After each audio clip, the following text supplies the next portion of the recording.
बॉलिवूडचा भाईजान सलमान खान आणि पाकिस्तान सरकारमध्ये आता वादाची नवीन ठिणगी पडली आहे। सलमान खानला पाकिस्तान सरकारने दहशतवादी म्हणून घोषित केलं आहे। त्यानंतर ही बातमी सोशल मीडियावर प्रचंड व्हायरल झाली। सौदी अरेबियामध्ये झालेल्या एका आंतरराष्ट्रीय कार्यक्रमात सलमानने बलुचिस्तान आणि पाकिस्तान यांचा वेगळा उल्लेख केला आणि येथूनच सगळा वाद पेटत गेला।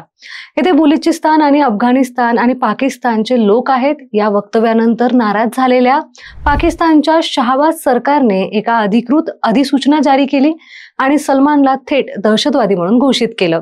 पाकिस्तानच्या दहशतवादाविरोधी अधिनियमाअंतर्गत पाकिस्तानने हे पाऊल उचललं आहे। यासोबतच सलमानचं नाव 4th शेड्यूल मध्ये देखील टाकण्यात आलं आहे। याचा नेमका अर्थ काय होतो आणि पाकिस्तानी पोलीस सलमान खानला अटक करू शकतात का, तेच आपण आजच्या व्हिडिओमध्ये जाणून घेणार आहोत। नमस्कार, मी सोनम, तुम्ही पाहत आहेत महाराष्ट्र जागरण। बॉलिवूडच्या भाईजानचं नाव पाकिस्तानच्या 4th शेड्यूल मध्ये म्हणजे दहशतवाद संशयितांच्या यादीत टाकण्यात आलं आहे। आता प्रश्न पडतो की 4th शेड्यूल म्हणजे नेमकी काय गोष्ट आहे।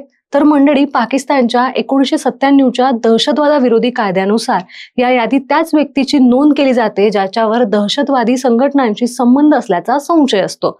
या यादीत असणाऱ्यांच्या हालचालींवर निर्बंध, त्यांची मालमत्ता गोठवणे आणि पोलिसांकडून नजर ठेवणे असे अधिकार सरकारकडे असतात।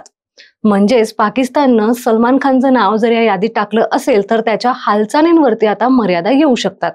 त्याचबरोबर ही देशांतर्गत कायदेशीर तरतूद असल्याने फक्त पाकिस्तानातच हा नियम लागू होतो असं देखील म्हटलं जात आहे।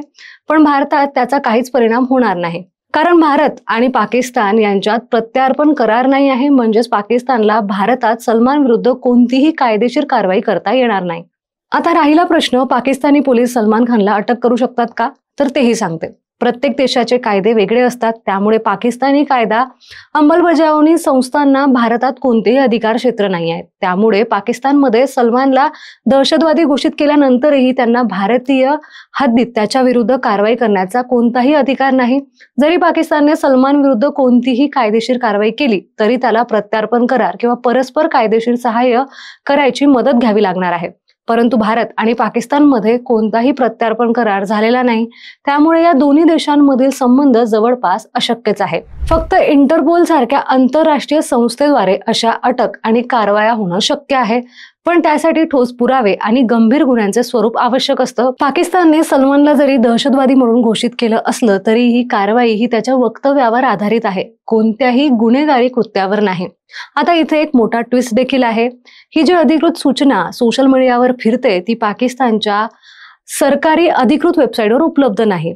म्हणजेच या सगळ्या प्रकरणामागे फेक न्यूज असण्याची शक्यता देखील वर्तवली जात आहे। सलमान खानला पाकिस्ताननं खरंच दहशतवादी म्हणून घोषित केलंय की सोशल मीडियाची आणखी एक अफवा आहे, असे अनेक प्रश्न आता इथे उपस्थित होत आहे। आतापर्यंत मिळालेल्या माहितीनुसार पाकिस्तानच्या सरकारकडून अधिकृतरित्या अशी कोणतीही घोषणा झालेली नाही। पण या चर्चेमुळे सलमानचं नाव पुन्हा एकदा आंतरराष्ट्रीय राजकीय वादाच्या केंद्रस्थानी आलं आहे आणि या सर्व गदारोळातून मात्र एक मुद्दा स्पष्ट झाला आहे की एका शब्दाने आणि एका वाक्याने आंतरराष्ट्रीय स्तरावर किती मोठं वादळ निर्माण होऊ शकते। सलमान खानच्या या वक्तव्याबद्दल तुम्हाला काय वाटतं?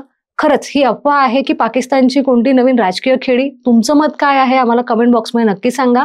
आणि व्हिडिओ आवडला असेल तर महाराष्ट्र जागरणला लाईक, शेअर आणि सबस्क्राईब करायला मात्र विसरू नका।